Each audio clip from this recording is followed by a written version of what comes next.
తెలంగాణ భవన్లో ఇవాళ మధ్యాహ్నం బీఆర్ఎస్ మీటింగ్ సంబంధించి పూర్తి సమాచారం మా ప్రతినిధి లివిల్ అందిస్తారు. లివిల్, మరి ఇంకెంతసేపట్లో సభ ప్రారంభమయ్యే అవకాశం ఉంది?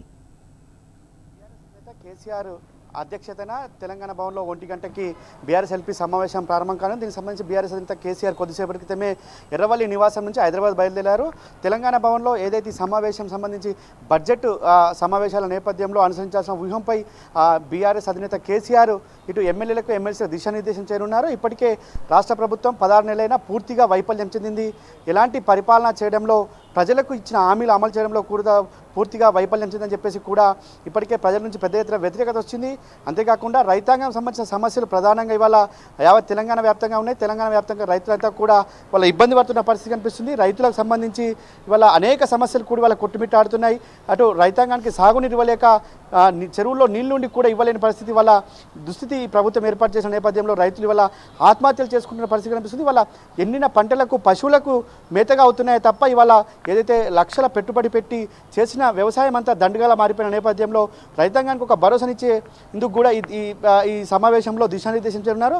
ఇలా తాగునీటి కష్టాలు కూడా గత 10 సంవత్సరాల్లో మిషన్ భగీరథ తీసుకొచ్చి ప్రతి ఇంటికి కూడా పెద్ద ఎత్తున మంచినీళ్ళు అందించిన ఘనత నాటి బీఆర్ఎస్ ప్రభుత్వం అయితే ఈ ప్రభుత్వంలో నీళ్లు ఇవ్వలేని పరిస్థితి ఏర్పడింది. ఇవన్నీ సమస్యలను వాళ్ళు అధిగమించాలంటే ఖచ్చితంగా బీఆర్ఎస్ పార్టీ ఇప్పటికే పోరుబాట పట్టింది. అనేక సమస్యలపైన కూడా గత సంవత్సర కాలంగా కూడా తెలంగాణ ప్రభుత్వానికి ఒక ఎప్పటికప్పుడు హెచ్చరిక చేస్తూ తెలంగాణ ప్రజలకు డిమాండ్లను నెరవేర్చాలని చెప్పేసి కూడా పోరాటం చేస్తుంది. వాళ్ళ శాసనసభలో సైతం బడ్జెట్ సమావేశాల నేపథ్యంలో ఇటు నిధుల కేటాయింపు అంశాలపైన కూడా ప్రత్యేకంగా బీఆర్ఎస్ పార్టీ నడుం బిగించింది. అందుకు అనుగుణంగానే వాళ్ళు ఈ సమావేశంలో దిశానిర్దేశం చేయనున్నారు.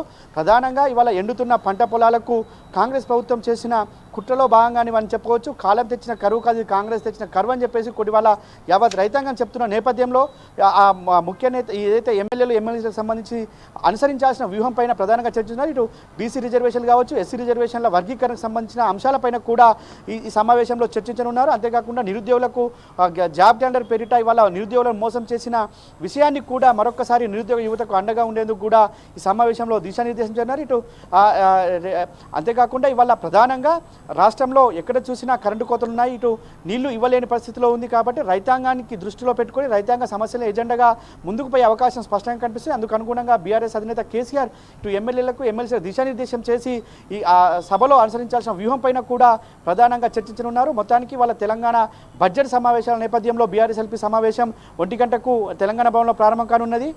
అంతేకాకుండా ఈ గత 15 నెలలుగా అంటే కాంగ్రెస్ ప్రభుత్వం 6 గ్యారంటీలు ఇచ్చింది. ఆ 6 గ్యారంటీలు కూడా వల్ల ఇబ్బందులు పడుతున్నారు. రుణమాఫీ పేరు చెప్పారు, రుణమాఫీ కాలేదు. రైతులంతా కూడా అరిగోసపడుతున్న పరిస్థితి కనిపిస్తుంది. వాళ్ళ రైతు భరోసా ఆనాడు పెట్టుబడి సాయం కింద తెలంగాణ ప్రభుత్వం మొట్టమొదటిసారి బీఆర్ఎస్ అధినేత కేసీఆర్ ఆనాడు ముఖ్యమంత్రిగా ఉన్న సమయంలో పెట్టుబడి సాయం కింద ఎకరాకు 5,000 ఇస్తే ఇవాళ 7,500 ఇస్తామని చెప్పారు. కానీ ఒక్క పైసా కూడా ఇప్పటికి ఇవ్వలేకపోయారు.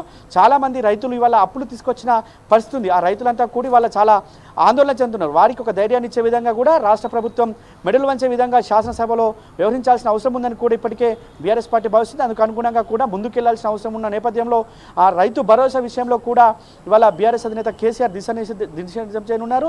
ఇటు కేంద్రం నుంచి రావాల్సిన వాటాలకు సంబంధించి కూడా కేంద్రం నుంచి నీటి కేటాయింపులు కావచ్చు, నిధుల కేటాయింపు కావచ్చు, వాటికి తీవ్ర అన్యాయం జరుగుతుంది. కేంద్ర ప్రభుత్వాన్ని ప్రభుత్వం హెచ్చరించడం లేదు.